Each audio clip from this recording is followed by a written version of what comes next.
This is GGP-TV, a production of the Green Party of Georgia. On Wednesday, June 29, 2011, a delegation of local citizens, including former Congresswoman Cynthia McKinney and others recently returned from Libya, paid a visit to the Atlanta offices of Representative John Lewis. We came to rebuke Representative Lewis for his vote to fund the U.S. armed intervention in Libya. We came to demand that the congressman, widely acclaimed as a man of peace, take the courageous and sensible stand against the unjust war in Libya that he once took against an unjust war in Vietnam. Republicans condemn illegal wars when Democrats wage them.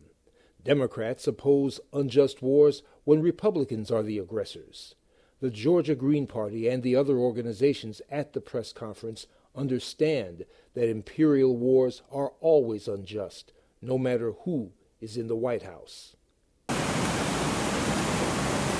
I was pleased to lead the Dignity delegation that was able to provide an eyewitness report to the people of this country and to the people, peace-loving people of the world. But I have to begin by saying shame on John Lewis. Shame on John Lewis. Shame on John Lewis for voting to finance war against African people. Shame! Hey, you're in the way, brother, man. You're in the way. At a time when Here you go. At a time when the American people have been asked to tighten their belts, teachers are receiving pink slips, the vital statistics of the American people reveal a healthcare crisis in the making, and the U.S. government is in serious threat of default, our president and Congress have decided that a new war, this time against the people of Libya, is appropriate. This comes at a time when the U.S., by one estimate, spends approximately $3 billion per week for war against Iraq and Afghanistan. The President and Congress continue to fund the war against Libya, despite the fact that Secretary of Defense Robert Gates announced that the U.S. had no strategic interest in Libya, and despite the fact that the Senate Chairwoman of the Select Committee on Intelligence admits that the U.S. really does not know who the rebels are, while the rebels themselves, according to a Telegraph report of March 25th, admit that al-Qaeda elements are among their ranks. So while the apparatus of our government has been used for over 10 years to inform the American people and the global community that al-Qaeda is an enemy of freedom-loving people all over the world, our president chooses to ally our military with none other than al-Qaeda elements in Libya and other people whom U.S. intelligence say they do not know. Additionally, U.S. Admiral Locklear admitted to a member of Congress that one of NATO's missions was to assassinate Muammar Gaddafi. And indeed, NATO bombs have killed Gaddafi's son and 3 grandchildren, just as U.S. bombs in 1986 killed his daughter. NATO bombs just recently killed the grandchildren of one of Gaddafi's associates in a targeted assassination attempt.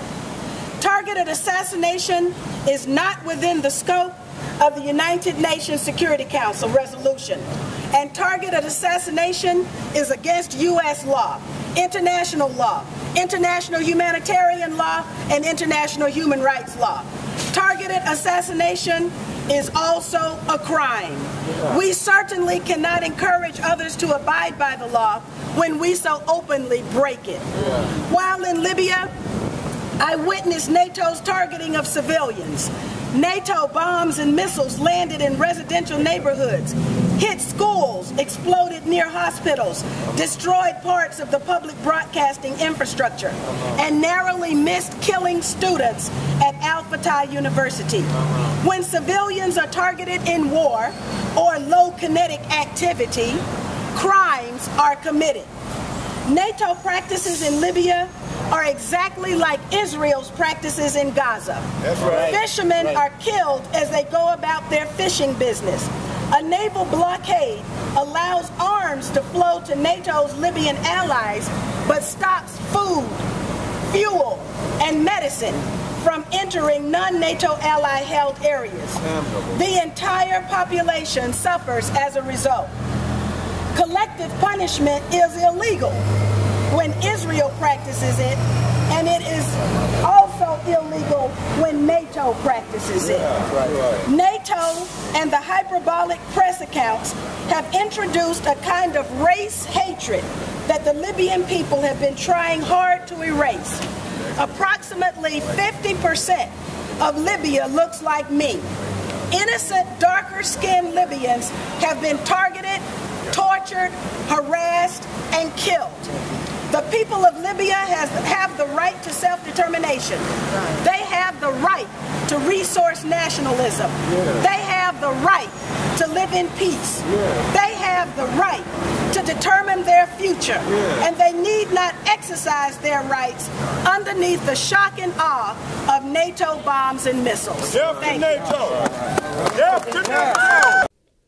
After the press conference in front of Congressman Lewis's office, a press conference at which no radio, TV, or print reporters from the corporate media bothered to show up, members of the delegation met with Congressman Lewis.